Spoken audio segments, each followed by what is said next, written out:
All right. What's up, everybody? Mr. Poseidon here. I am Mr. Poseidon, and welcome to Let's Talk Fishing. Today we have Bill Jakob here as our guest.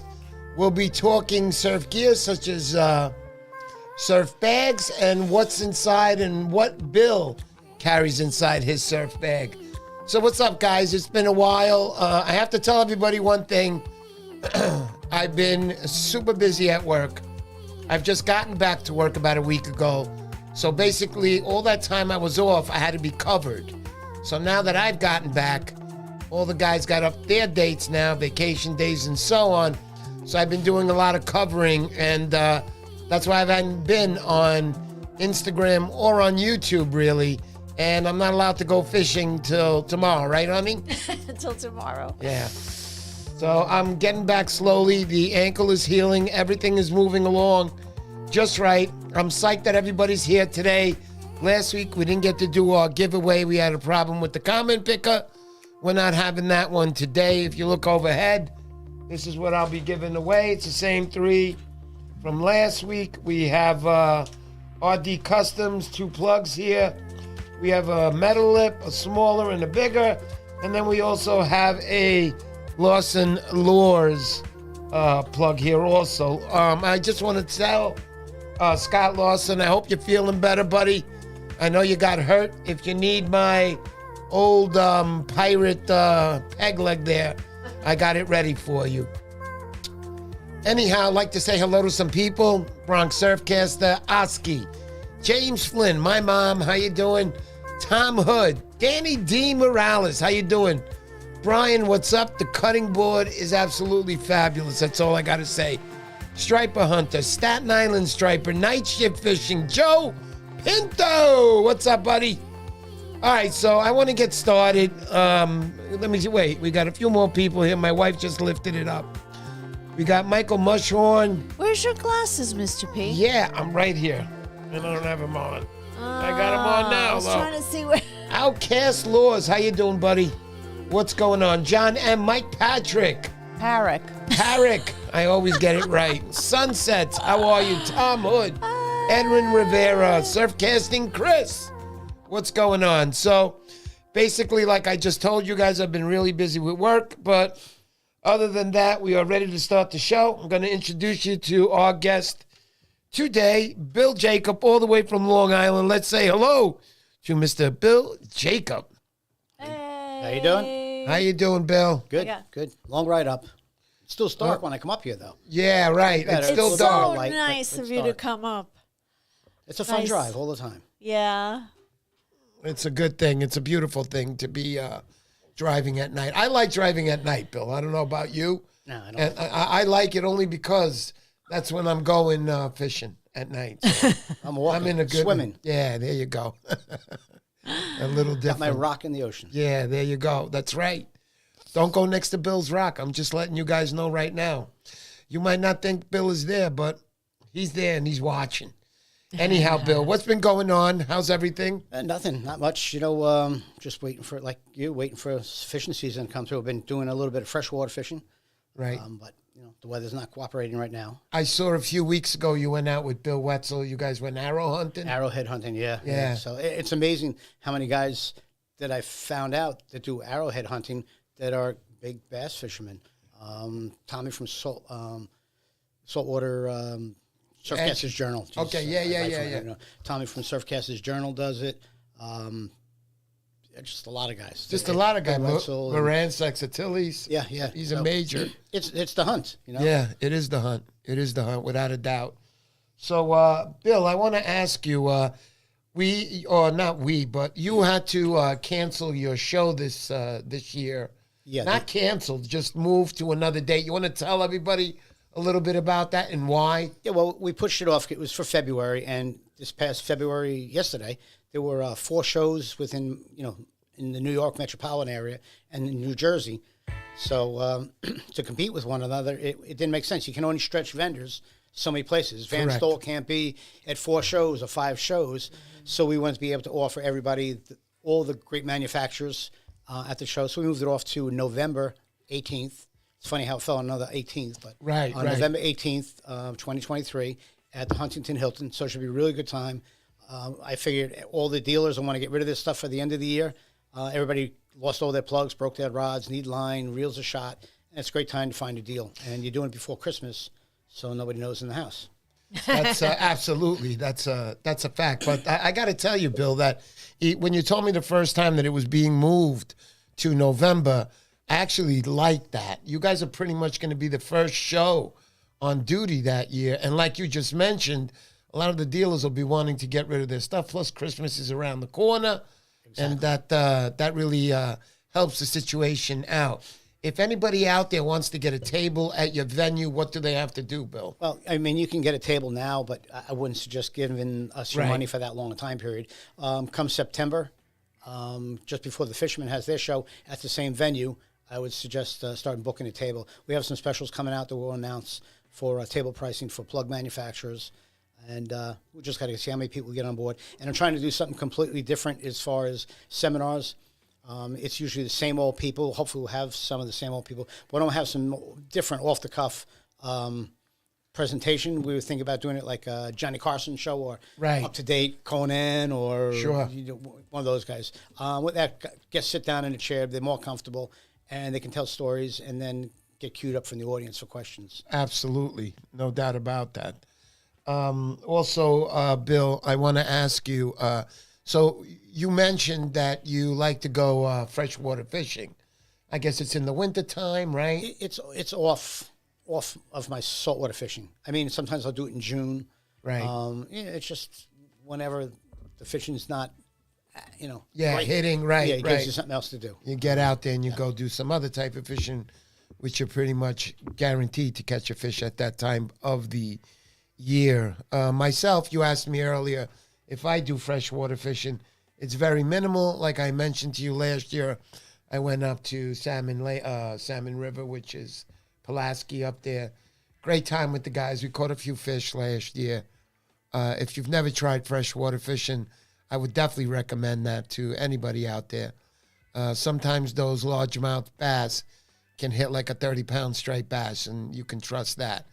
But you got great big fish out there, too. You were talking about today, the pickerel, right?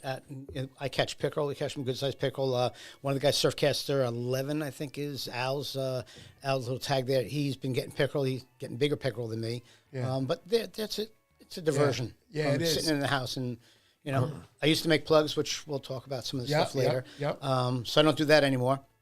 So it just gives me something to do to keep me from going insane. Yeah. Yep, without a doubt, man. I can confer with that because of my ankle. I've never had an injury with my leg or any type of injury to keep me out of fishing this long, and it's not fun. Going insane. Talk about going insane. Talk to my wife about that one. But anyway, yes, I'm included. Yeah. So, Bill, I'd like to get started with your plug bag. I know we're going to talk a little bit about today about what you use, a lot of the stuff you've made yourself. I saw on there. So, yeah. I've done some videos for Surfcasters Journal about talking what was my plug bag. So we'll do a little overlap of that. Sure. And, I've written articles about color at the nighttime fishing. And I don't believe that color is impacted while you fish at nighttime because it doesn't exist. Right. You turn the lights out, and it's a black and white or shades of gray world. I mean, there's no yellows and there's no reds and everything else. They all turn into different colors. I remember one of the shows I went to one time, and a guy was selling these blinking lights that go on the fish hooks. And he puts red hooks on them because they look like blood. Huh. So I said to the guy, they look like blood. I said, if you're fishing in 15 feet of water, the red is absent. It doesn't exist in the color spectrum. Exist. Oh, it goes, then they're invisible. That's why. It's like, they turn black, but so colors disappear as you get deeper in the water. So you get cloudy water nighttime, and the colors just they're not in the spectrum anymore. Bill, I'm going to ask you a question since you know a little bit more about surf fishing than me. So I've always believed that at night, if you're fishing under a bright moon, full moon, let's just say, I've always liked using whites and yellows, bright greens. Those have been my go-to colors. I also use, the blacks, the grays, the dark greens, the purples. Yeah. What about that as far as the moon being out and not being. Do you believe in that, or do you believe in? I always try, and everybody goes, "How do you match it?" I say, I match my plug to the sky color. And at nighttime, obviously, it's a dark or light, Right. And I try and cue it in that way. But on a bright moon, you usually find me at the bar. No, I mean, not North Bar. No, just kidding. It's not one of my tops things to fish the full moon. Although one of my biggest fish, 48.7, I think it was. Okay. 47.8, whatever it was. It was 50 until it dried Yeah, out. yeah, Anyway, that was on a full moon, which I hate. Yeah. And the main reason I hate is because of the visibility. They tend not to want to come inshore. Yeah, right. And then everybody can see you, Yeah. And, that gets back to structure and fishing different lures, like you said, light colors. And, right. I know a lot of people, again, like myself, I like full moons, but I have friends that love the back moon. They don't want any light out, nothing out there. They just, like you just mentioned a few minutes ago, striped bass are a skittish animal, skittish fish. Yep. No, they'll, there's a lot of difference. I mean, I've fishing for striped bass for so many years, but I worked on charter boats and party boats, and I've observed striped bass in different settings. Right. I remember one time we were fishing Shinnecock Bay. I was with Craig with Van Stall and another buddy. We were out fly fishing, and the fish were all breaking on top, and it was a moonlit night, and they were all on the edge of the bar, and we're picking them up to about, I guess, 12 pounds, somewhere around there, one after another, nonstop. And then we said, well, let's wrap it up. We're going to go back in. And as we're pulling the anchor up, the other guy with his flashlight looks out for the anchor rope and everything. And what do we see laying up on the flats? 30, 40-pound striped bass. Wow. Just sitting all the way up on the flats, sucking crabs off the surface. And it was like one of those realizations that, like, you thought you knew what you were doing, and that door just hit you in the head, and you just realized you don't know anything. So there's a lot of different things that I've learned over the years as far as striped bass habit, and even bait. Yeah. Everybody has different impressions on what bait. I see a lot of guys making squid lures that swim. Yeah. And then they make the tails that puff, and they don't do any of that. Yeah, okay. Like an out there kind of thing. They don't do any of this in the water. They look like the best thing they look like. And I've watched under the lights of the party boats for hours. They look like needlefish. Yeah. The needlefish lure, and they're just cruising in the current. And if you do something, they're gone in a puff, which is just their jets. Yeah, they're jets. And they're not using their tentacles to swim with and stuff. Right. So when I see a manufacturer make a plug that swims, and they paint it all the pretty squid color, and I just go, whatever. Yeah, I get it. So, I learned a lot of stuff about how fish look. I mean, porgies. Yeah. In the daytime, they're bright silver with the brown on the back. Yeah, and right. lighter and lighter. If you catch them at nighttime, they've got black bands running down, They really do. dark bands, and they're camouflaged. So these are things you have to take into account when Yeah. you're fishing your lures. Some guys use all black, but I tend to be natural in a brighter light. I still Right. go with natural. Right. Silver with a light hue on the top, darker hue on the top, white belly. And on the full moons, lighter colors. Yeah. Very cool. I like that, Bill. I really like that. So I know in the older days, or Back in the day? back in the day, everybody was with the treble hooks. It was from the tail. They'd run 3 treble hooks up and down. Today I see mostly 2, one in the middle, one in the tail, and today you see also a single hook in the back. How do you feel about all that? Well, I can tell you a really funny story, Yeah, and it can tell be me. verified with Craig at Van Stall. Yeah. Back in the day, we were fishing, and you have to break your reel down before the Van Stalls and take them all apart, lube the reel up, all the drag washers and everything. We were doing that, and then we were changing hooks out. And we were putting 4-rod hooks on the darters, and we put in a single side wash on the rear. And this guy comes up in the parking lot, and he's looking at me and Craig. He goes, no. You can't do that. You're going to ruin the action of the plug. And we looked at the guy and go, yeah, go away.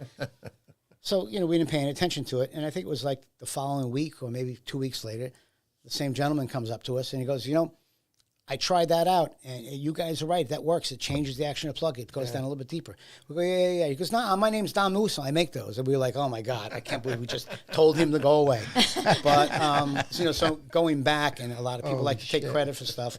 But, yeah, we switched over to 4-aught hooks before. Yeah. Donnie was even doing it, and I don't think Stevie Campbell was even doing it. He was changing swivels up on the plugs. I still think he was fishing the 3-aught. But we went over to the Siwash, and what it does to the darter with the bigger hook, and the lighter hook in the rear, it makes it dig a little bit deeper and a little more violent on the swim. So that was something that we played around with. And you'll see on some of them, I think I still have rigged that way in my bag. I saw my bag of tricks. You know, even myself, when I started switching treble hooks in the back to single, I remember I did a lot of them in Maine last year.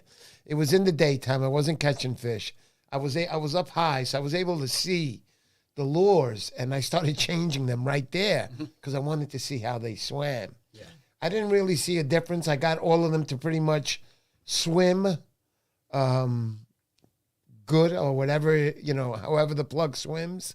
I did see it swim, but I did see a few of them drop deeper. Mm-hmm. That's because of the weight, I guess, in the front. Is that right? Yeah, and some of my plugs that I have, I put more lead in the front to get the nose to come down on some stuff. It's a lot of playing around with weight. I mean, Donnie Musso is a master of making the plugs. Wow. And other than Donnie is another master is Larry Welcome from North Bar. Yeah. And Sporting Wood Lures. Yeah. I mean, he's actually made cutting edge new lures, where a lot of guys imitate. Yeah. So these are two guys that fish Long Island. And there's a lot of stuff out of Montauk, like everybody talks about Stevie Campbell that I mention all the time, that are innovators. And I think, for the most part, in my age group, getting old like I am, there were more innovators than there are today. There's a lot of copiers and very few innovators. Although maybe there's nothing you can innovate anymore. I don't know. It's so funny. It's I'm a believer in life that when something gets invented, that's it. But that's not true. There's always something better to come out. Those guys that think outside of the box.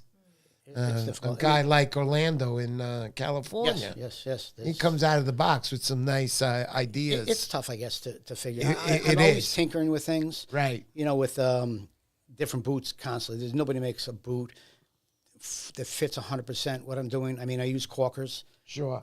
But I also used boots with motorcycle spikes for ice racing. Those are good. They were really long to get through the bubbleweed and the mussels and everything. And then I use bolts. We started using stainless steel bolts and stuff. So a lot of things, you innovate as you go. You innovate, right. So pretty cool stuff. Who's out there right now? There's NorCal right now. I'm going to read what he's got up there. It says, I think anglers fail to realize the human vision is not the same as how fish see things. Not even the same colors in the spectrum. Study the colors a certain species sees, and it will help you. So there's a little. That's in my bag of tricks. Those colors. There you go. Yeah. There you go. What do we got there? We got Turtle Cove Tackle. How you doing, buddy? Ronnie M. How you doing? Inception. How you doing? Your date's coming up. Scott Lawson, NorCal. How is human going to know what a certain species sees? No, you never really know, do you? You never really know, but anyway, anybody want to ask any questions, put up anything to ask Bill Jakob, please do. He's going to pull out his bag right now. One of my bags of tricks. Yep. Gotta love that. Bag, I don't know how we can see it, but this bag here is... Let me put you on the lawn there. There you go. Put it right up in the middle. That's it. They could see that. So this one here is about 30-something years old. This is one of the... original Van Stoll bags that were made after Ronnie Dietrich, and you can say it's well worn. Wow, it's worn, yeah. But that's with the multi-fabric that they make with the new bags, the expensive bags. And, right. When you pay that much money for some of these guys that are doing it now, you get your money's worth. So if it's a $300 bag, you're getting $300 worth of stuff. Yeah, right. It's not junk. So... it puts them out of business, I guess, because the last 30 years they haven't seen me in a while. But anyway, Orlando mentioned colors. Yeah. And one of the favorite colors that's in the Striped Bass Vision is pink, and chartreuse are in their zones. And why do I have these colors? Well, this is a Block Island. Right up here, yeah. And Perfect. This is Perfect, yeah. Yeah, this is Block Island Green. It's been real effective out at Montauk. Probably my favorite color is Parrot, which is the yellow and that green. So I use that a lot, and I always carry a bomber. I believe this is a bomber or redfin or something like that. This is if you ever met Joe Bragan, Right. Joe's caught more 50-pounders on a bomber or a Yeah, redfin yeah. than any other plug. So it's a really good fallback lure. At the end of a tide out in Montauk, when it starts to slow down, I'll put on a smaller bomber or better. Yeah, that's right. I could hear him, money. I didn't want to hook it. Yeah. Not to take it home. So the bomber is always an excellent plug to carry. Yeah. In your bag. You should have at least one or two. And I think on this bag, this is from last year, so I've got, 3 of them, different sizes, different brands. Yep. But, the natural, the dark, and then the lighter color Yep. is what I'll go to. Nice. When I fish Montauk, I'll start with the darter. It's the number 1 lure out there. Montauk's really shallow, unless you're fishing some far out rocks on the south side. Correct. And or under the light. Even on the light, we'll see what happens now with the changes. Yeah. It's pretty shallow. So my go-to is Super Strike, and I do everything by color. So shade. All right. So I'll go from light all the way up to everybody has the blacks Yep. or black and purple, but I'm big on natural silver, dark top, even on dark nights. And I like to fish a lot of the greens, the parrots. What else we got here? Different shades of greens, which if you take a black and white photo of all your plugs Yeah. and look at the colors that you picked out of the shop that you like this color, take a picture, pick it in monotone on your phone, Yeah. and then try and tell me what color you have there. Oh, You go, this one's light, this one's dark. That's what you see at nighttime. Yeah. And, that's my opinion. Yeah. Been successful doing it. That's a good opinion, though. I'm pretty sure. Some of the other things I'll carry is a bottle plug. Yeah. I carry Again, those. this is the Parrot, Nice. which is my favorite, and there's the Yeah. Siwash see hook in them. the Yep, back, Yep. and a bigger hook with the split ring up in the front, which makes it get a little bit deeper. I got it. They do make them with the longer lips that I have. Those are getting rare. I know Gelso last year on one of those bottle plugs. Right next to me got a 39-pound striper. Excellent, yeah. And Sporting Wood makes one with the single hook in the belly. Yeah. That's the preferred plug. The Gibbs style with the multi hooks on the bottom. Yeah. It's just a tangled mess. It's a pain. Yeah, it is. It's a So, but darters, and the only other fishing lure they do out there in Montauk is the needlefish. And needlefish. A lot of people's favorites. A lot of people have them. A lot of people say they like to use them. A lot of people don't know how to use them. well, there's multiple ways. Right. And some guys tell me they like to pump the rod tip. Other guys hit the fishing line to make it a movement out of Yes. it. I fish it dead. Fish it Just dead. like it's still because A that's lot what I of say. people fish it dead, though. A lot. Yeah, just real slow. Just and let it go with the tide, Yeah. right. And one of my favorite is the Super Strike. And Yeah. Again, it's a natural color. And then I go up to the greens and natural, but they're all shades. Yeah. Yeah. And like I showed you, then I have the John Habs made a Nightingale, and this is one that I make out of epoxy. It weighs about close to 4 ounces. It's nice. You And can again, get that single one out. Siwash, Nice. bigger, better hook to turn. Sure. But I get into needlefish. So the 2 plugs that I go to, darter, needlefish. Yeah. End of the tide, when there's less tide, I'll go over to the Yeah. bombers and stuff. How do you feel about gliders?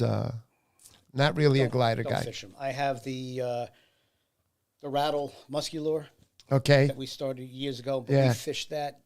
You do the walk the dog with it, Yeah. but I've used it with Craig with Van Stoll. I found on his boat. Uh-huh. Reeling it so fast it actually spins and does crazy stuff, and it catches fish. It defies logic. Wow. It's got to be like the cat and the string you yank on the ground with, Okay. and they just grab it out of instinct. Amazing. But some of the other stuff I do, and this is one of the plugs that I make, and I was showing you before, Eric, and this is Yeah. this is the standard Super Strike, and this is the giant needlefish that I make out of plastic. Again, oversized hook. That's a 5-odd with the Siwash hook. Wow. And we do that on the darters, like I said, is go over to the Siwash in the rear, and it gets the plug down deeper. Right. But that big needlefish weighs in about 3 3/4 ounce. Nice. It's a lob on a 10.5 Yeah. foot rod. I feel most of my longest throws are with lures in the 3.5 to 4 ounce weight. I can really get those out for some reason with my pole. You know, my GSP that I use or my Century, Right. the 11-footer. That 11-footer I can put out, you know, even 4 and 5 ounce plugs out there. I can. With my shoulders. Yeah, I the way get they it. are. I get it. I'll show you my bag of big plugs that I used to use all the time. But this is the one I was telling you about with Donnie. Yeah. Excellent plug. This is my ode to Donnie. Most of my plugs and needlefish that I make look like Super Strikes. And this is what I refer to affectionately, so he doesn't get mad now. This is my fat Donnie.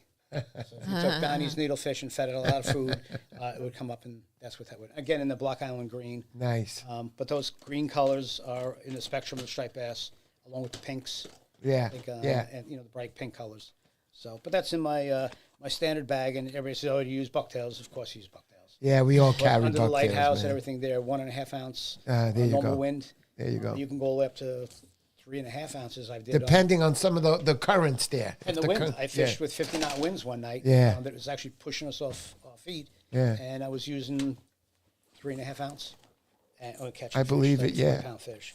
So anyway, so that's basically what I carry. There's not a lot of different stuff that I carry in that bag. Couple questions, couple comments. Like Yeah. Edwin Rivera was asking, any special colors of Super Strike for the show? Oh, yes. Well, we had it for the last show. We have it for Ward Melville at our booth. We'll have the needlefish and the ET. We still have about There you go.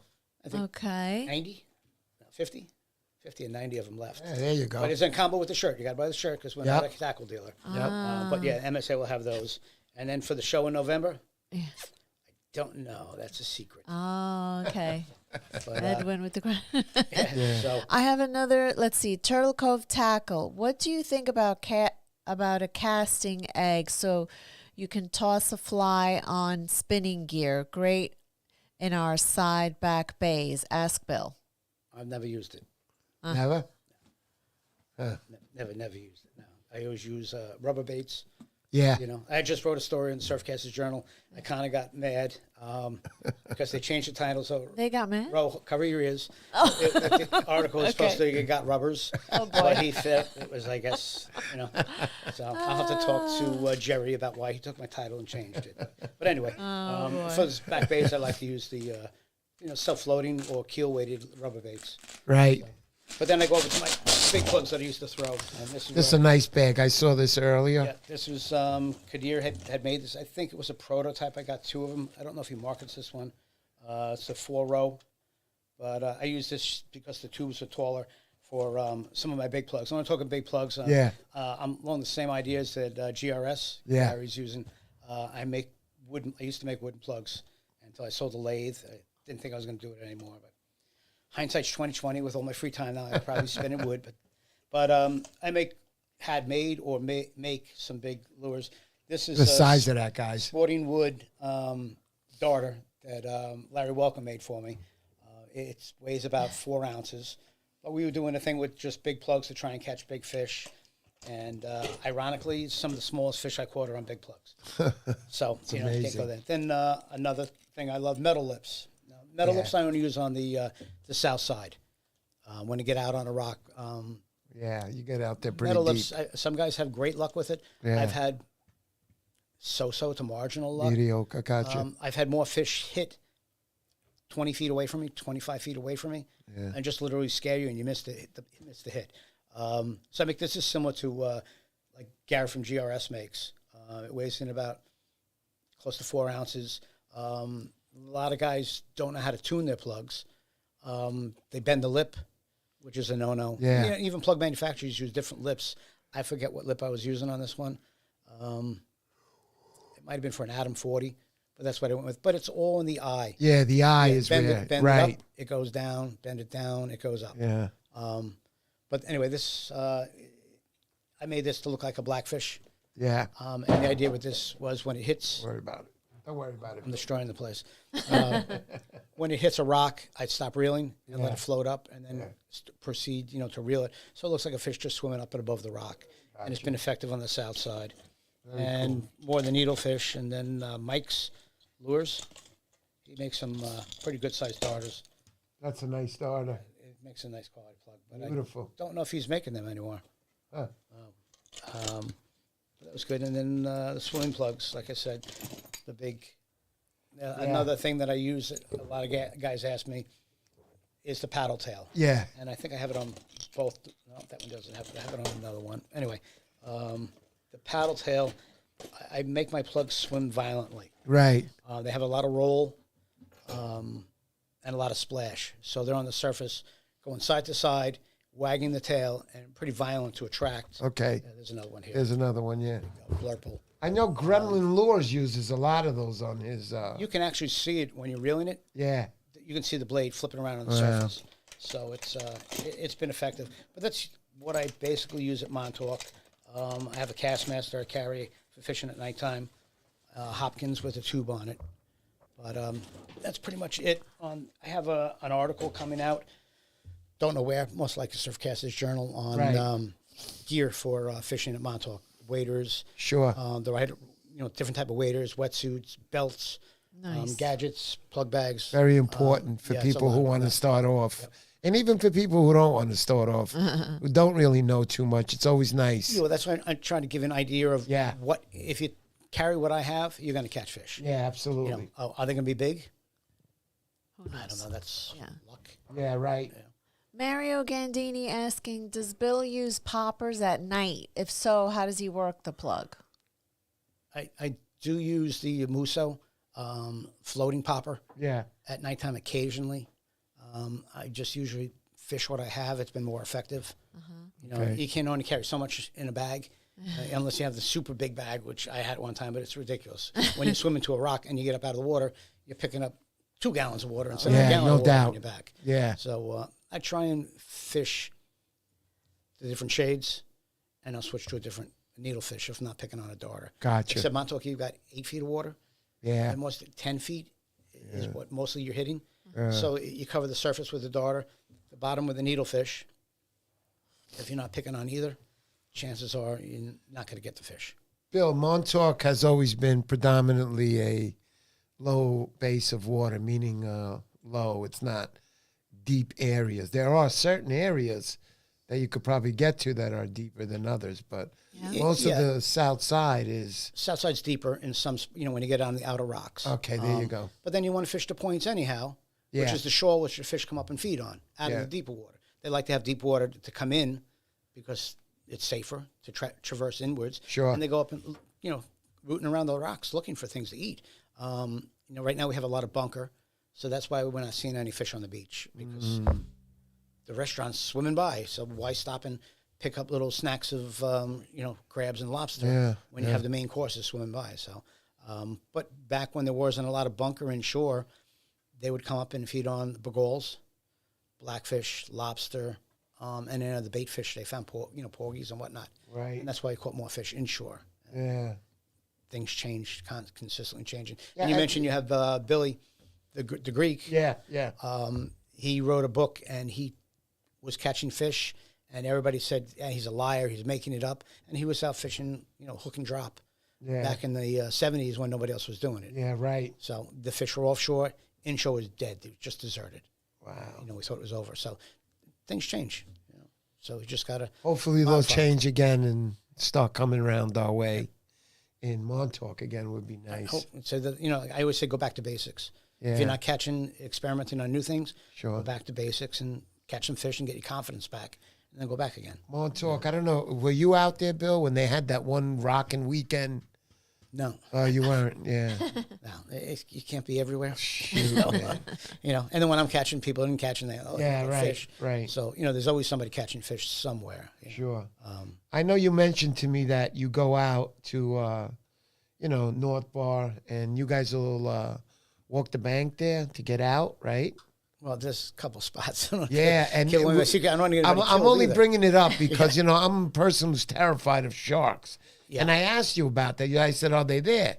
You gave me an answer of, "Yeah, they're there. They usually won't bother you. You just got to be careful when you're reeling in the fish." Yeah, you just got to worry about if you're going to go to the bathroom in your wetsuit, what you had the night before, because it might be on the menu. It might be chumming in. No, but my God. They're always there. But there's some spots that go out of bar, which a lot of guys don't know where it is. Yeah. And if you do, I would suggest that you figure out what's going on there in the daytime. Yeah, Before you attempt it at nighttime, because it's once, one misstep, you go off. And I only fish it with 2 people. So you have somebody that say, he went off this way. He's on his way to England. Right. So there's some spots, like I had mentioned last time I was on, about Orient. That's one of those spots. You go in the water, you're in a world of trouble.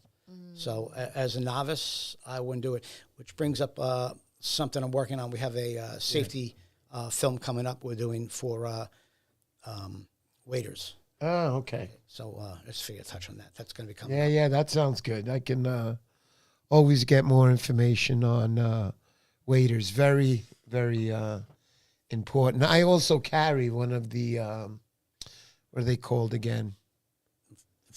Floating devices. Inflatables? Oh, Yeah, the inflatables. Yeah. So I have one kayak, that I have. And when I go to the point, I'll put it on there, Bill, because especially now, I don't know, it's not like before it was a big drop. No. Now it's like, a You little go out really rogue far. wave comes in. Well, that's what a lot of guys forget about is they're wading way out because it's shallow. Yeah. And then when you go down, you're still in the current is ripping past in that shallow water. Yeah. So you can get in a lot of trouble. Guys have died out there with waders. Yeah, right. There's a couple of them. I know up in North Shore, a really good fisherman went in with waders, got swept out. I think it was up on Stony Brook. Oh. Wow. Yeah, I know that Long area. Beach, whatever it was called there. And I know Inception fishes out there a lot. Yeah, and he got what swept happened? out in the current, and he had the lace-up boots, and he pulled the waders off, forgetting he had lace-up boots, and he drowned. Oh, So- no. And then we had the young kid. Oh, my God. This is where the brain goes when you get older. We do a memorial for him at the Town of Brookhaven Snapper Tournament.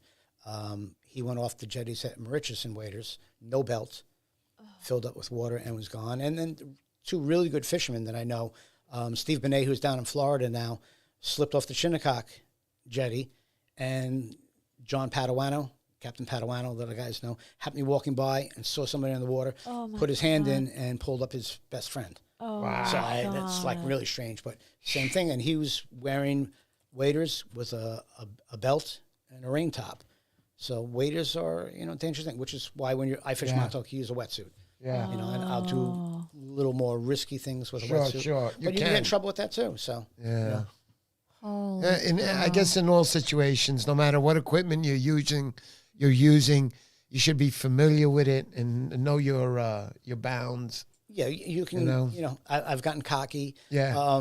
Going out to a rock one time in front of everybody where they're fishing in the blitzes, and I wanted to get on my rock, and I don't know if I mentioned it last time I was on, and I made 2 swims to it, and I missed it. I didn't judge the current right, and I was exhausted. I go, one more push, I can get on the rock, and I did one more push, and I got on the rock, and I had nothing left as far as energy.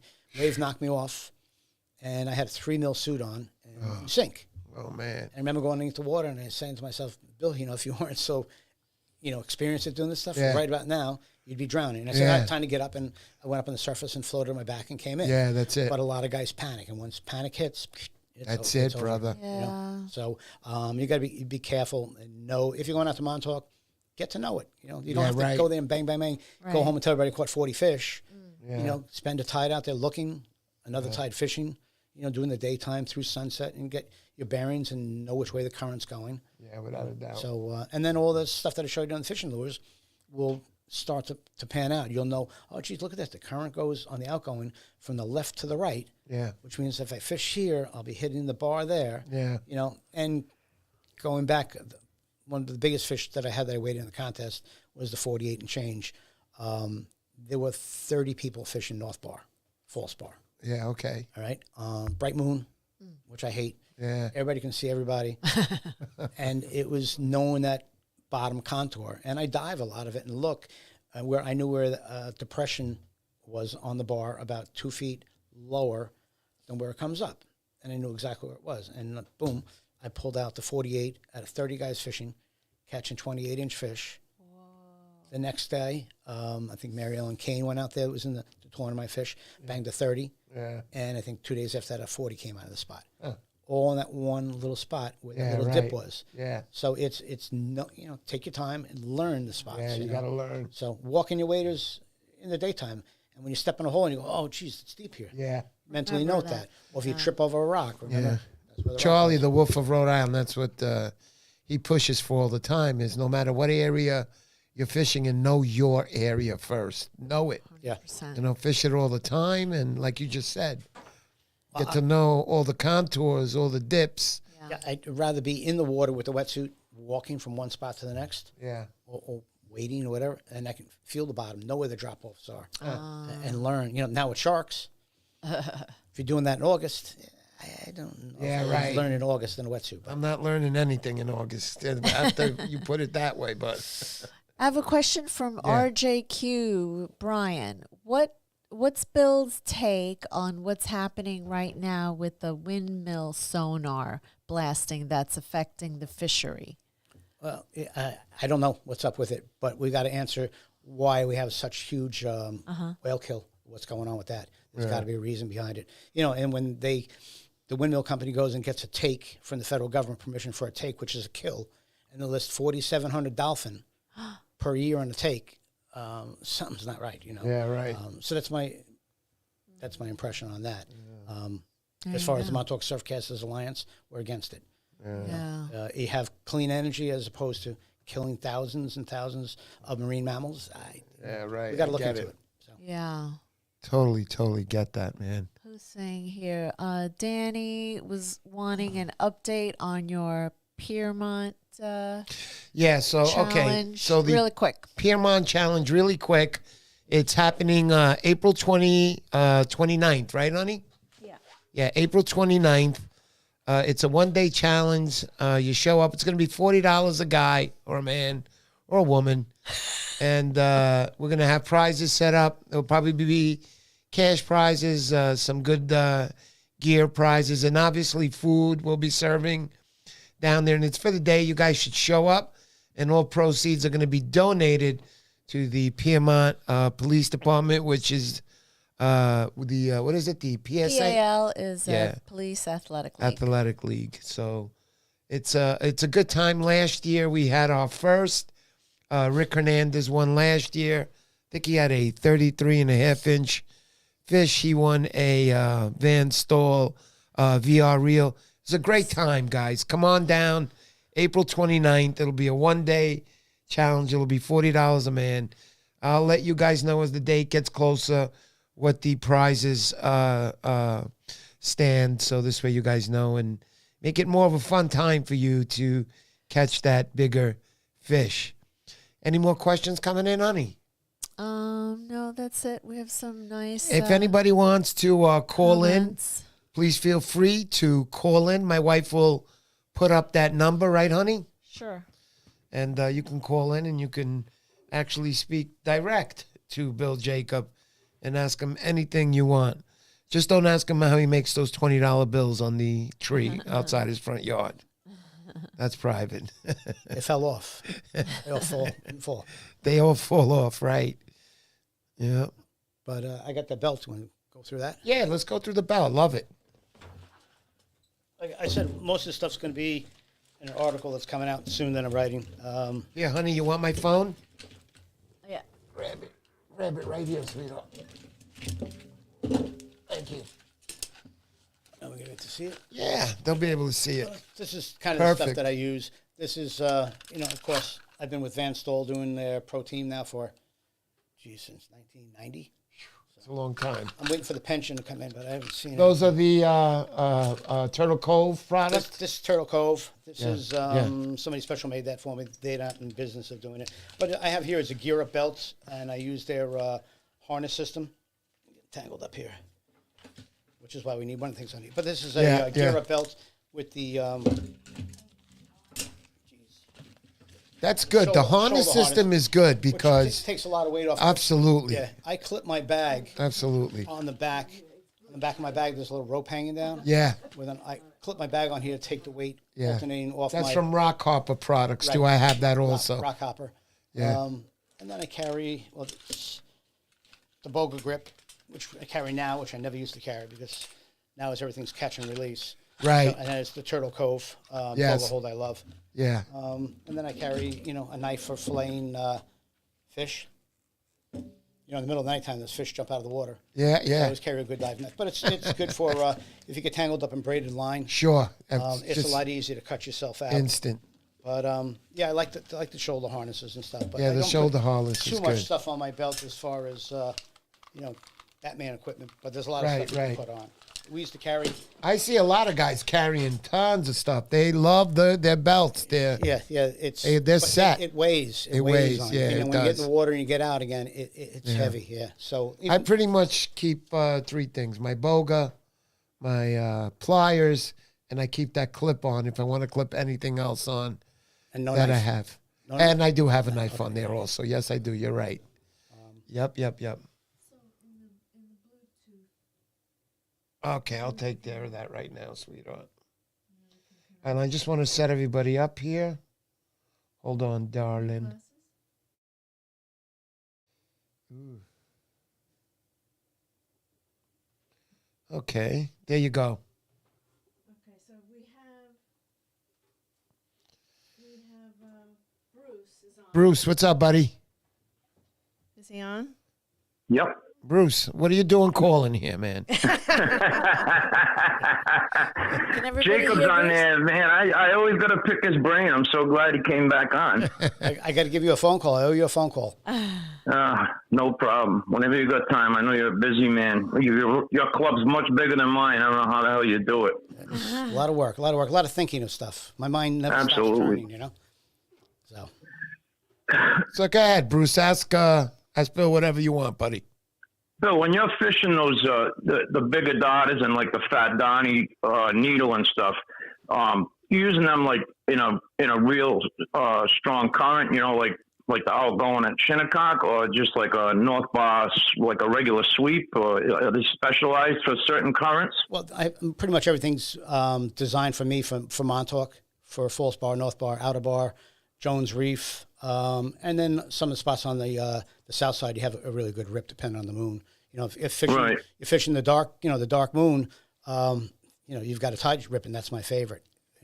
So all that Yeah. stuff is built to weigh down, to get down to the bottom, and fish down where the fish are. They hide on the bottom and they try and get out of the movement of the water. So those bigger darters, those are made to run deeper than like a regular super strike. It's not just a big profile; it's heavier and runs deeper. Well, some of them do. So Super Strike is the shallowest running lure, and that's why I said if I put the Siwash on the back and a 4-rod hood, I got a little bit more depth out of it. But you go over to the tattoos, or the old tattoos anyway, Mike was making them, they go down much deeper, and then you have another plug manufacturer out of Long Island. You have Trickster lures. Yep. They go down a little bit deeper. So Super Strike is pretty much shallow. The one that Larry had made for me runs about the same as the Super Strike, maybe a little bit deeper. But you work that thing for an hour and your shoulders are shot. It wears. Yeah. That's the only time I use a fast taper rod is for throwing those heavy lures. I have a CTS that R&H custom made me to punch that big plug into a wind, and it takes a lot out of you. That's why I'm fishing 8-foot rod with rubber bait. To have an easy night. When I first started, I was throwing the small super strike needles and the small poppers and stuff. I used to hear guys talk about, hey, your arm gets tired. I'm thinking, what the hell are they talking about? And then when you start throwing 4.5 ounce stuff, you're right. After you throw that thing for half hour, 45 minutes, it's like you're ready to go for surgery after that. It's I've been there. definitely specialized stuff. You only want to use it certain times. But that was all I want to ask you. And I'll wait for your phone call, and we'll get to work on that. All right, Bill. All right, thanks. Bruce, Thanks a lot. Bruce, thank you so much for that, buddy. Nice. Hey, awesome. Anybody else want to give a call? Please do. Like to say hello to my buddy Dylan Jewell. How you doing? I see you out there. I see you busting out those bucktails every day, and beautiful pictures to go along with that, buddy. Very nice. So Mario Gandini's asking. He's asking here. He says, Bill, any advice on when looking for an e-bike for the beach? So many types. What do you find the best for the sand? Yeah, not an expert, but I can tell you what I use. I picked up a bike by it's PWR, an all-wheel drive bike. It's got it's a 1,000-watt, 500 front. That's 500 very good. Rear, but That's it's a very front good. and rear wheel drive. Yes. So what does that do? I used to have. We were one of the first ones to put the fat bikes on the beach. Right. Me and Craig with Van Stall. I remember picking them up from New Hampshire, and they used them for snow. So we figured, wow, these things got to be great on the beach. And we went down to Westerly on the beach, and we took him out of his van and was driving on the beach. We go, man, these things are unbelievable. They don't even leave tire tracks. Well, we went and picked them up at the wintertime. The beach was frozen.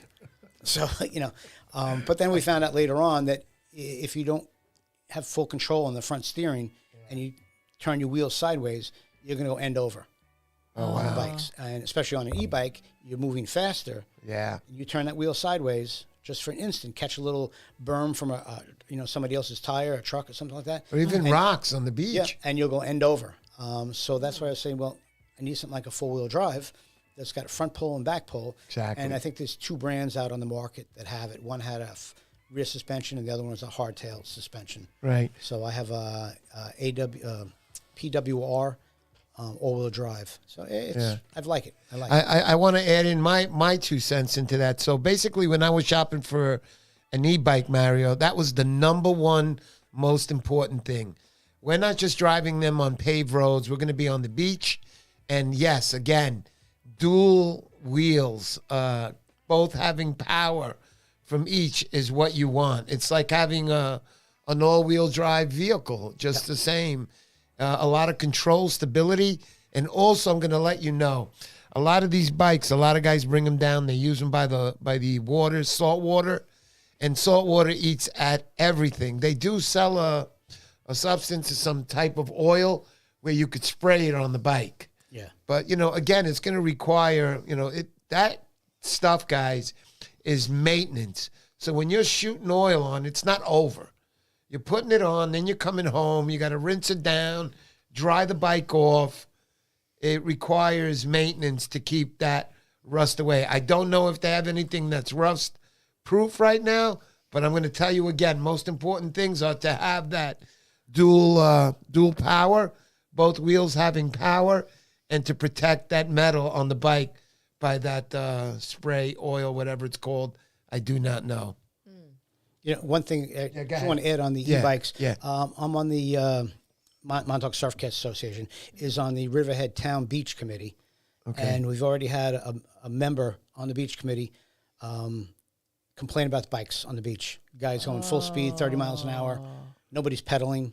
Now they're banned on town Riverhead beaches. So now I have to go through the whole, and I'm like, what are you doing? I use these things, And so now I have to go through the whole thing now through legal to get it in front of the ordinance passed to allow the bikes back on, or some changes to allow them. But right now they're banned because people are just flying all over, being disrespectful. Wow. I remember, like I said, when we first did the pedal bikes going through East Hampton, and we asked the lifeguards, "Is this all right?" He goes, "No, we encourage that. It's green." So it's like, cool. But now with the e-bikes, everybody's got them. Yeah. And at least, guys, when you're driving those things past people, turn your feet. It's not that hard. You got the throttle, but just make it look like you're pedaling, because otherwise it looks like a motorcycle. And again, you're going to need a little bit of, when you buy these e-bikes, it's not like a regular bike. You're going to need a little bit of time, an hour, half hour, right around to just get used to it. Get used to using the brakes and not holding the gas with the brakes down at the same, things like that. Yeah. It's just that you've got to get used to it. And again, another thing that Bill just mentioned, no matter what you guys get, I don't care if it's a fishing rod or a reel, everything has to be done within the limits, meaning be respectful of your equipment and equipment that you're using, because there's other people around and you don't want to hurt anybody. So that's very important, to always respect the equipment that you own, machinery, whatever it is. Very important. I'd like to say a big thank you to WR. Thank you so much for that donation. Also, who made a donation earlier, honey? Before it was Alan. Yeah. Alan Waters. Alan Waters. Thank you. Alan, thank you so much, buddy. Hope I get to see you down in Jersey again this year, no doubt. Thanks. NorCal Cat, you want to read that off, honey? NorCal Cat. I wish people would put red covers tail light tape on the lights as they come in. These bikes come in like bright lights to the spot and shut bikes down. Just my 2 cents. No, you're right, Orlando. Absolutely right, Yes, brother. the lights. That's People right. don't want big lights. Yeah. All right, so Joe Pinto, Yeah. I think, was saying earlier they want to hear Bill's shark encounters. Shark encounter stories. you have a shark encounter story? I used to skish. Okay. With Paul Melnick and Yeah, stuff out of Montreal. right. You know, Does Paul Milnick still skish out there? No, Paul's in the Midwest right now. Ah, So okay. he's not doing it. Paul always said he'd love to die by being eaten by a shark. You know, but, you know, I heard that Paul's one a little on- out there sometimes. You know, Oh, I boy. remember he invented this idea called beach chair fishing. It was one of those pool lounges Yes. that he strapped himself in with a seatbelt. And I said, you know, Paul, that's a cool idea, except one thing. I said, if you flip over and you're strapped in, you're going to drown. And then the seagull is going to be pecking on your butt the whole time, and that's the only way they're going to find you. But, yeah, I used to go skishing with Paul, and you always have something hitting your feet, you know, when you're kicking and stuff, whether it's a seaweed going by, a little bait fish, crab. Sure. At least that's what you tell yourself, Yeah, right. because you can't see underneath you. So those were some eerie times. I had under the Turtle Cove coming with the incoming tide under the light. Sure. And best way to describe it is the whole ocean burped. It was 360 degrees, like giant belching sound, like a whale or something. Yeah. And I just looked all around and there was nothing. And I was like, it's time to go in. Because I had no idea what it was. I don't know to this day, but I didn't want to stay around to find out. yeah. And then the story I told with, you know, Craig from Venstall has been my fishing partner for 30 to 40 years. Wow. You guys have been 40 years, around, yeah. brother. And we were fishing out at Orient on the End Rocks, which is another deadly spot. And we went out, pushed out in the End Rocks, and you can only go there in a certain cycle of the tide. So anyway, we were fishing out there. We had a lot of bluefish and some bass. And I said, you know, we got to get going. Tide switching. We got about an hour left, and we're not going to be able to get back in again. We're going to be in trouble. So as I'm getting ready to get off the rock, Craig turns to me and goes, look, did you see that? What? I said, yeah, I saw something great. What was it? He goes, dude, it was like an 8-foot-long shark. I said, get out of here. He goes, yeah, then what the is that? And another 8-foot shark swam past us. Oh, boy. So we had about a 25-foot walk through chest-deep water Yeah. you know, before the tide was running to get back up on Don't the rocks. tell me that. Oh, my goodness. And we attracted the sharks with all the bluefish we were throwing back. Yeah. Bass.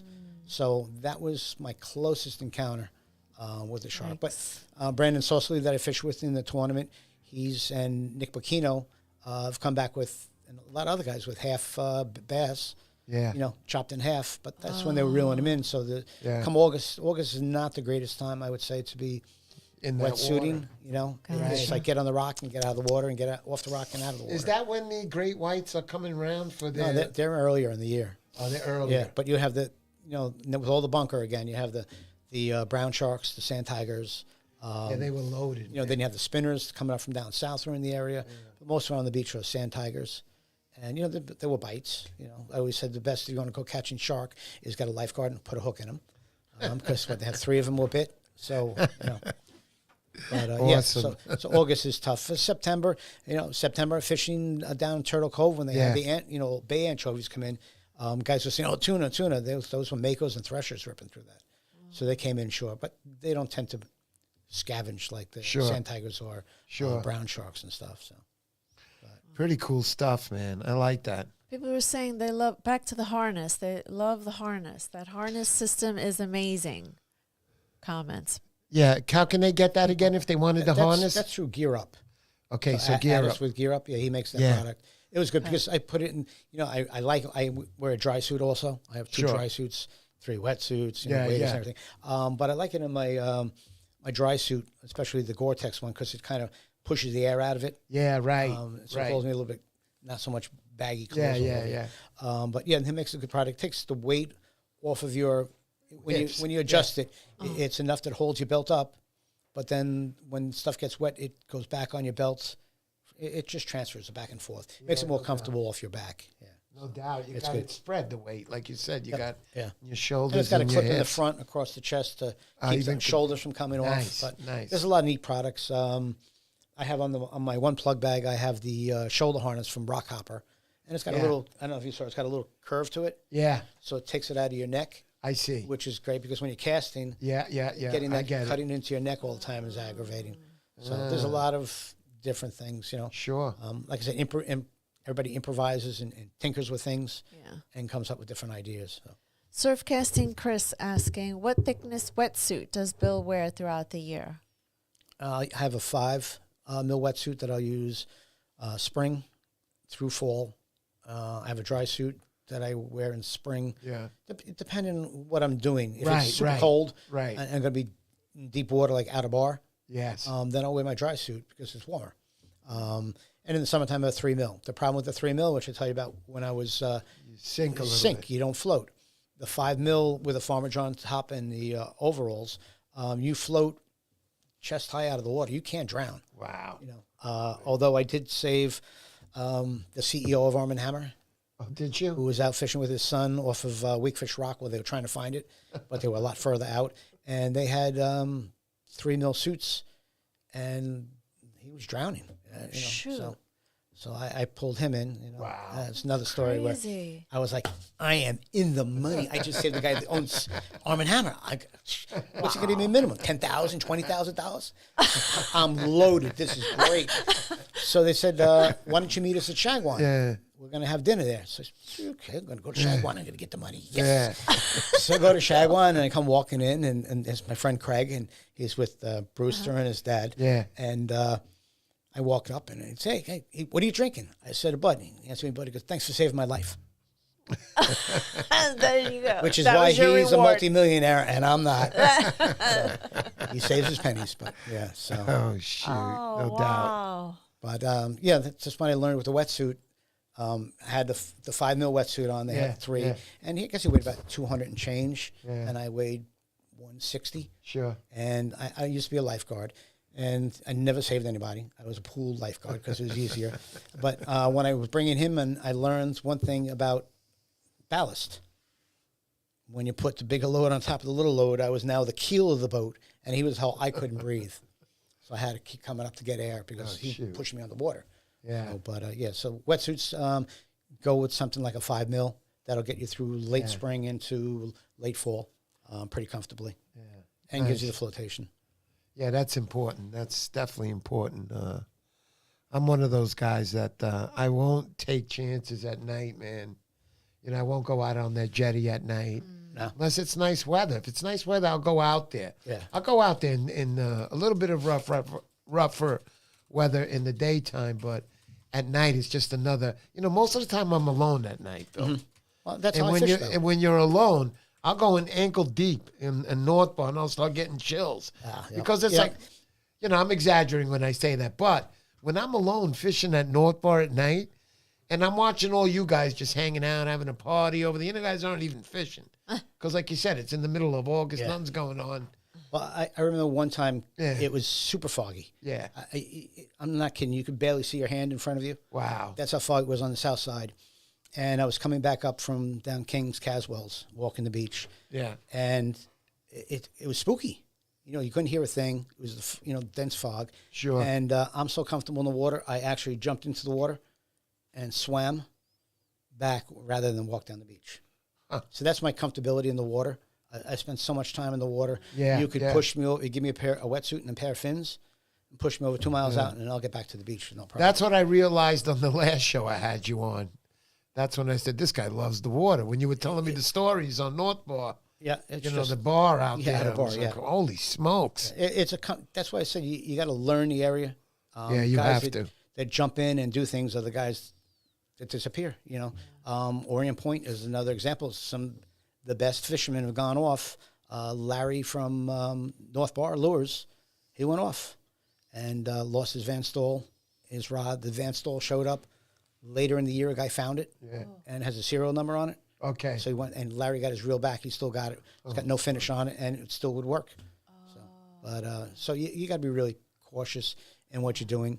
I'm terrified in freshwater Yeah.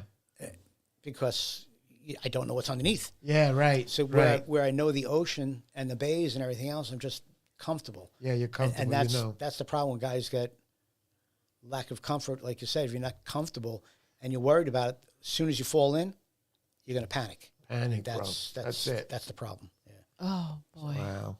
We have Benny Sinanaj asking, does Bill ever use live eels? Yeah, of course. But, Yeah. Live eels have their place. I worked on a charter boat. The Caprice was a bass boat, 4-man bass boat. All we used were eels. Eels are deadly. But I've been on the beach other times. I was fishing with, I think it might have been George Cook and some of the Campo crew down on Kings. I think we were fishing. And I didn't have any eels. And these guys were banging 20-something pound fish, one after another. And I used that little bomber I said to carry around. Yeah. And it took one fish for every one of their two. Okay. So I was still producing. And then I've had nights where the old North Bar crew, I used to call them, they'd fish all night long with eels. And I'd come see me in the morning, and they go, how'd you do? I said, I had 4 or 5 fish around the 20-pound range. And they go, we had nothing. Frankie McCann used to have this Greg, God damn it. And they all used eels, but you got to switch up. Don't you got to. Just fish the eel. If the eel's not working, put on a plug, because sometimes the plug is what they want. That's it. It says here, saw you guys last month in Narragansett, Greater Mivette, wondering what is a good reel for a 10-6 rod. Looking at a VS150, VS200, or a Penn Slammer 5500.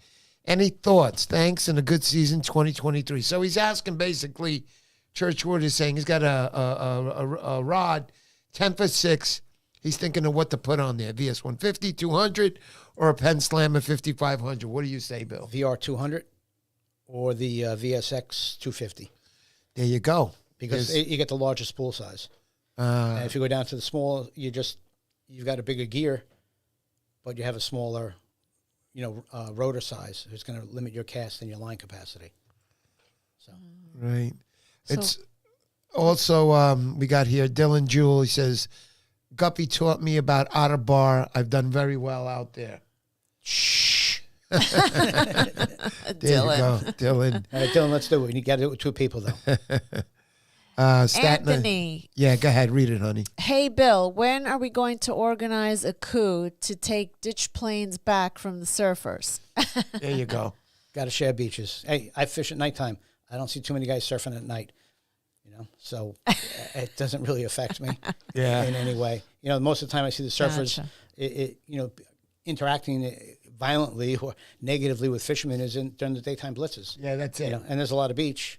They're up on Shagwan. They're down on the south side. They're around the lighthouse. Yep. So exactly. Nice. We got some people, giving their recommendations. Danny saying go for the 200. Staten Island Stripers saying VS 200. The 150 is smaller than you think. Nice. I wouldn't do the 150 on that. On my 10.5s, I have 250s or a VR 200. Okay. The VR's cheaper than the reels. Yeah, I got that. I got the it's same a good one. reel. I have that on 10.5s and the 250. I got. Go ahead. I have one 200 reel out of all my reels, and I've got, I think, 14 Van Stalls. Holy shit! So I get them. After all these years with Van Stall. Of course. But the 200, I have one reel, and I never picked up another 200 in the VSX series or the VSX2 now. Yeah, right. It didn't pay. Did you get a new one yet? Did you get I have the VSX 100. Okay. VSX2. Okay. In the 100. I have that on an 8-foot, and that I'm using it to throw rubber baits. It's super light combo. Yeah, sure. The spool's a little bit bigger than the old 100s. So it's a nice reel. Yeah, I like it. Good. And Anthony DeAngelis can you talk about Montauk etiquette for the out-of-towners? I'm the worst person to ask about etiquette. I grew up fishing Montauk back when there was Murderers Row, Stevie Campo's crew, my crew. It was a pretty violent time. If you didn't do what you were supposed to do, you learned the hard way. I heard those stories. You'd get line cut, lure stolen, punched, knocked down, pushed out. As far as etiquette, no matter what you tell them, it's always was fall to the right. What does that mean? The guy's further out on a tide going from your left side to your right side. So the guy out on the point on the left side's got, nobody should be on on his left side I got fishing it. because he's out the furthest. Other than that, etiquette, Montauk's a free-for-all. It's horrible. Was it Jackie Yee who's always told us that story with the line cut and he wanted to go get his gun? That's why I carry that fish fillet knife with me. Jack stabbed the guy for kicking his dog. Oh, It was a rather rough time. Yeah. Very competitive. That's the stories I heard, Bill. yeah, Those were the things, that it was rough, it was competitive. Don't go near these guys. Don't even bother asking them if there's any fish in the ocean. Don't ask them anything. Yeah, well, you told me I said hello to you, which was probably rare. Because, guys will walk past and they go, oh, how'd you do?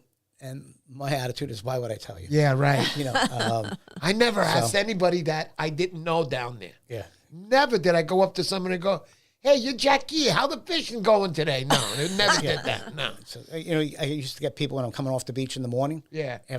That's my favorite time to fish is like midnight to sunrise. Sure. Especially in the summer. Yeah. And in the fall it's longer times. But coming out of the water, walking up the beach, and guys go, how'd you do? I said, we killed him, but it's all over now. That's what you. We got our little own tricks up our sleeves, too. I know guys would say, how's it going? They're killing him down there. Look, really? Yeah. But they don't get it. If they're killing them, why am I leaving? Yeah. So, But no, there's no etiquette at Montauk. Yeah. That's the way it's always been. So. There's some good guys. Even old timers will come up, and speak. I guess you got to know them. You got to say hi a few times. Well, it's like any place you go into new. You're not going to go up to a guy that's put in, like myself, 40-something years of fishing there, and you expect me to take me fishing, go here, sir. be here at 2:00 a.m. Yeah. The tide's going out, and you want to cast here using this and that. And what did I spend Don't 40 bring years any for? hooks. You're only catching fish with your hands. I'll tell guys now, what I use and what I do. Yeah. Because I've done it, and even though I'm going to teach you, I'm still going to be that step ahead of you. Yeah. When they're the state fishing tournament, or even your tournament, Yeah. there's places that I know where I can go to, and I'll still be alone, and I'll still be able to catch fish and quality fish. Sure, right. But those little spots you save in the back of your mind. Of course. And I have some things I should have done last fall for your tournament, and all I can say is you guys are all in trouble this year. I can't wait. I didn't know why I didn't think about what I thought about afterwards.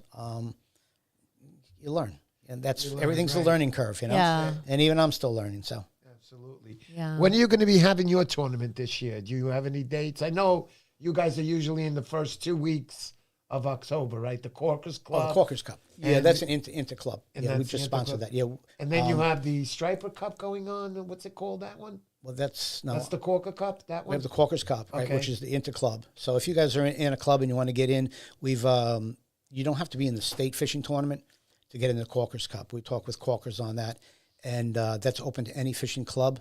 So you guys can get in touch with us. See us at the Ward Mill Show and say, hey, I want to get my club in. A club can be 5 guys.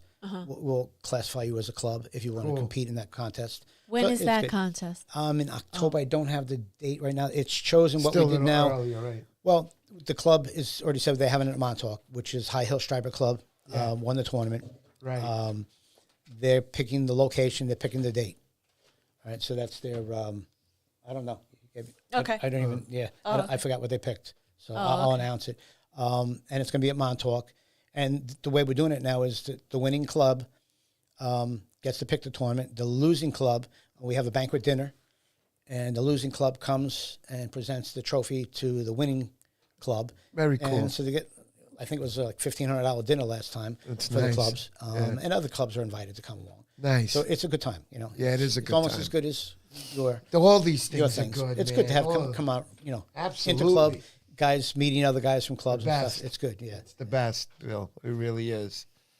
But I think the other one you were thinking it was Surf Masters. Yeah, That's that one. I'm a committee member on that. It's not part of Montauk Surfcasters. Okay. That's started out as the locals, and there was some trouble, and they split up, and now it's called Surf Masters. That's an invitational tournament. Yeah. So that's tough to get into.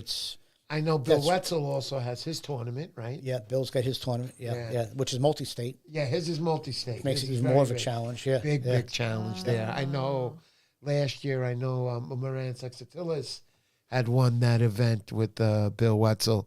Yeah. And every year it just seems to be more and better fishermen Yeah, I think joining. the guys up north have an advantage Yeah, they do have an because advantage. the bigger for fish sure, are hitting for sure. there before they're showing up. For sure, Yeah, for yeah, sure. so- But that's all right. It is what it is. You know, you never know when that lucky big fish could come by and You never know. right. What was that guy's name up there? Born to Fish. What's his name? Guy who caught the biggest striped bass on record. You know him. Reynolds No. in Jersey? I don't know. Yeah, Jersey. Gallagher. What's his name? No, I forgot his name. You want to pull the book down? My sight's not too good. That's why I'm going for the surgery. Oh my goodness. Oh, thank you, Scott. Craig Myers. Oh, Craig Myers? Yeah. Yeah, Craig Myers. Good book, guys. I read this a while ago. That's a boatfish. Unfortunately, I have to. That's a boatfish. It doesn't count. Yeah, I know it's a bowfish. It is a bowfish, but I've read his book actually twice. But unfortunately, my brain, I have to keep reading a book every 2 years just to get re-involved again and remember It's it. good. It's good to read. But it is. It is. He was also on Shark Tank for his weights. For the weight with the rattle in it. Yeah, he got a deal on that. I don't Couple know of if- guys. I don't know if he actually did that, but Yeah. I worked on charter boat, like I said, for Yeah. 10 years on the Caprice. yeah. And we had a lot of fish, multiple 50s. I think the biggest fish that came up, I wasn't working that, and it was 62. They've had multiple 60s on the boat. Nice. So, but boat fishing's catching fish in a barrel. Yeah, I know, man. So, It's. I don't want to, put it down or anything because I like it also. I go out, I go bow fishing, but there's never the feeling you would have when you catch a fish off the shore. And I'm not saying that we're better fishermen or anything like that. It's just more difficult. yes, more for of a us. challenge, It's more of a challenge for us. without a doubt. And when you finally get that fish, it really is. Well, an you talk about the challenge. One of the Yeah. guys I was going to ask for the MSA seminar, and I have to think about it long and hard. And you guys can let me know what your opinion would be.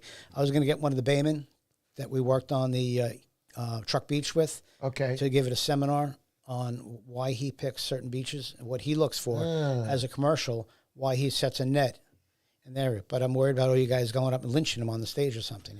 So that's that's the only thing in the back of my mind. But yeah, you guys, put up what you think if Yeah, that's something you yeah. would like to see. I'd like to say also, thank you very much, Scott. It's much appreciated what you do. You're a good man, Scott. I appreciate you guys. Please check out Scott Lawson Lures. You can find him on Instagram. It's Lawson Lures. Yeah, on Instagram. Scott, again, thank you very much. I hope you're feeling better and you get well real soon. Guys, we work off donations here. There's no other way I'm making money. I do not make any money any other way. So donations are always nice. I don't care if you're giving me $1, 50 cents. I'm always grateful for what you guys do. I'm grateful to have you guys all here on the show with us here with Bill Jakob today. Thanks, guys, again. And thank you, Scott. Thank you for that. Bill, anything else that you would like to... We'll just get back to the show that we're going to have in November. Yeah. You're going to be doing the live stream? Yeah, I'll be doing the live stream from there. And we have Bernie Hoyt that's going to be doing the seminars. He's going to be, I think, recording for his radio station, the Tight Line. Yeah. So he's going to be doing the interviewing for the seminars. And like I said, I'm going to try and get some different people to do the seminars. Sure.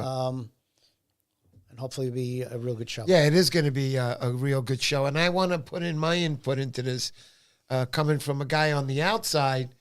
So Bill organized this. He organized it actually for March. It was February, you said originally? February 18th, yeah. So it couldn't be done at that time, only because, too many people around the same area, having all vendors jumping from one place to another, didn't feel it would work. So he actually made it in November, the show, November 18th. I think it's a good time, guys, We're just heading down for the end of fall season, and that'll be the first show on the menu that year. I expect to see a lot of people there this year.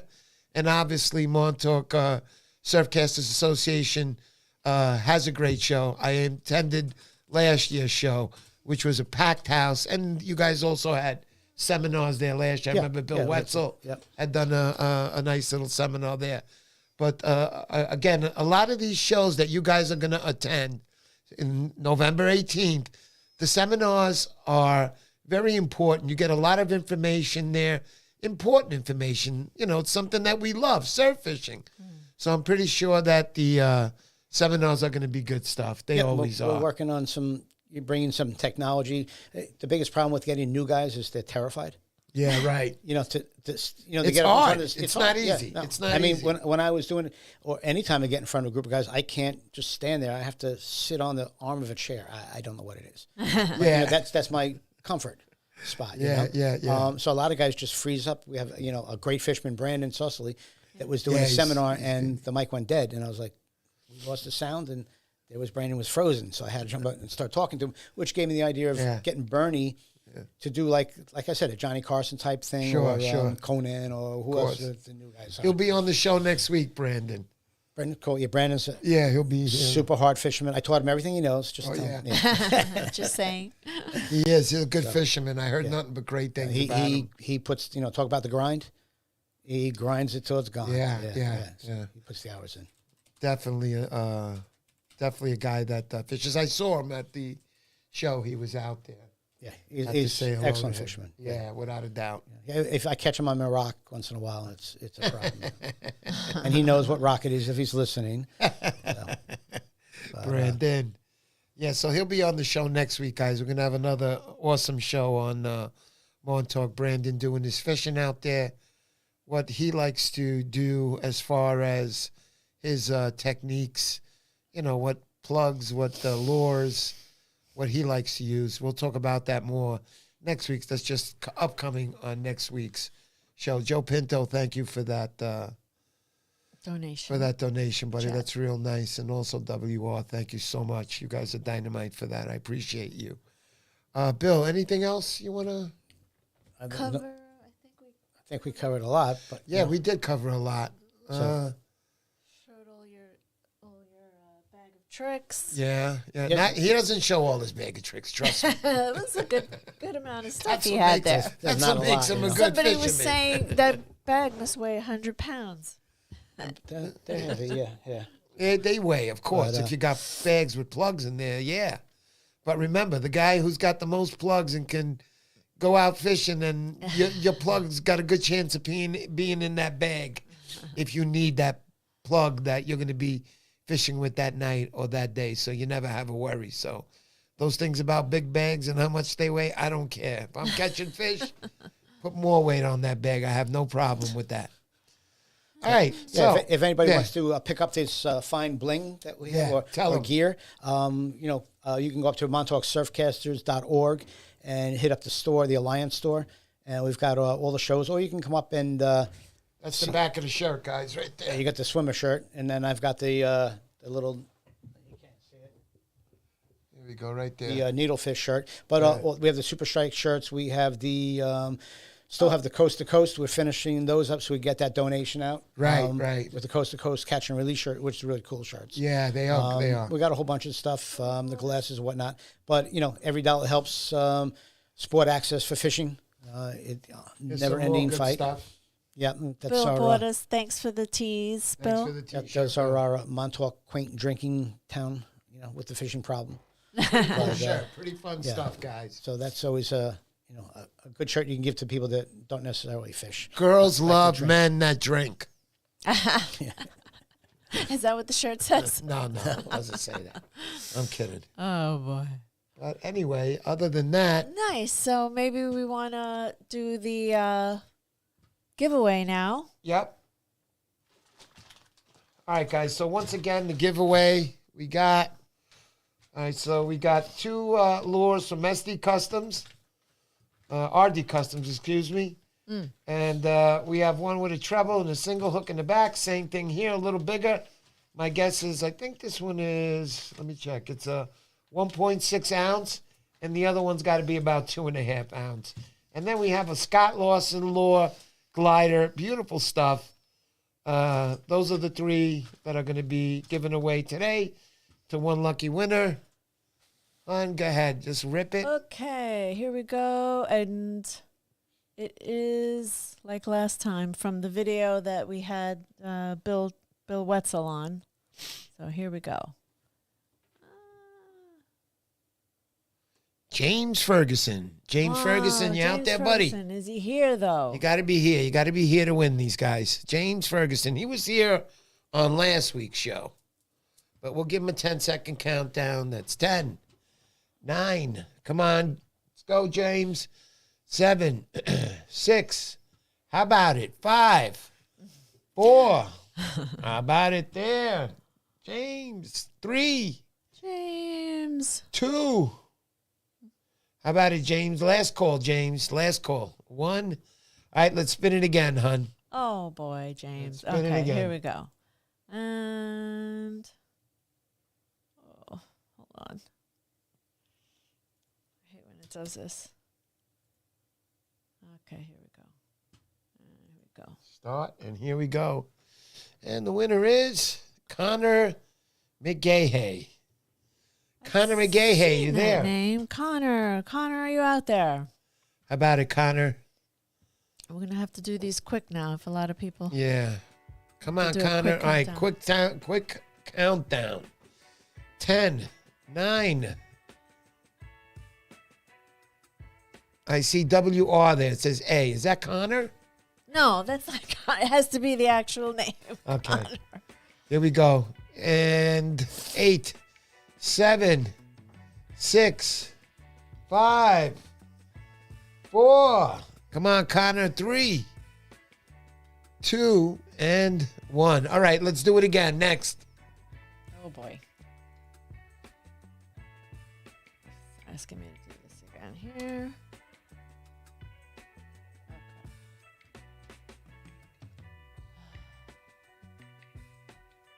Oh, man. Orthodox Fishing Dad. I didn't see him out there, but let's give it a shot. Orthodox Fishing Dad. Sometimes people are out there. Yeah, yep, they could be out there. 10, And they don't put 9, anything in the chat. 8, So, real quick. 7, 6, 5, 4, 3, 2, and 1. He's not out there. Okay, spin it again, honey. Sorry, Bill. There's 3 guys here that are not picking up their prize. Oh, man.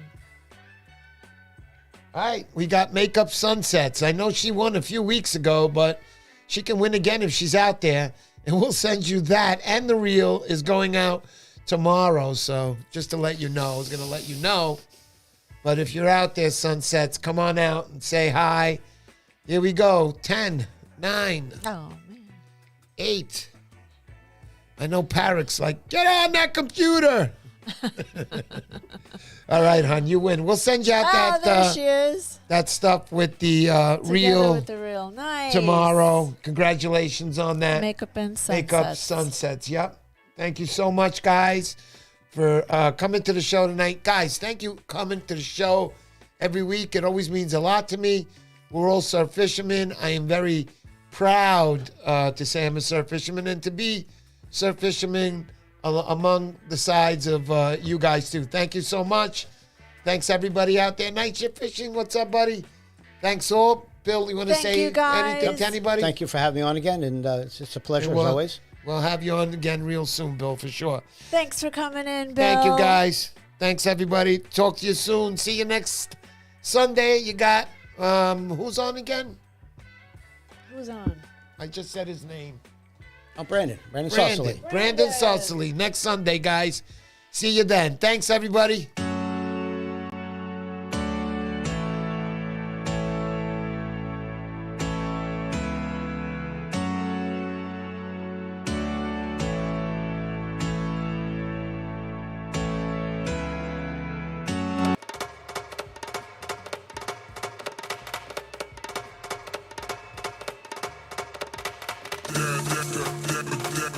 Hey guys, I know it's the end of the show, but I had a picture that Riverkeeper had done for.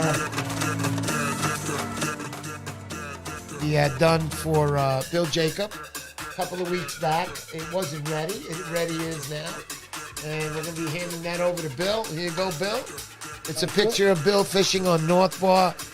He's got his RV there. One of his dogs.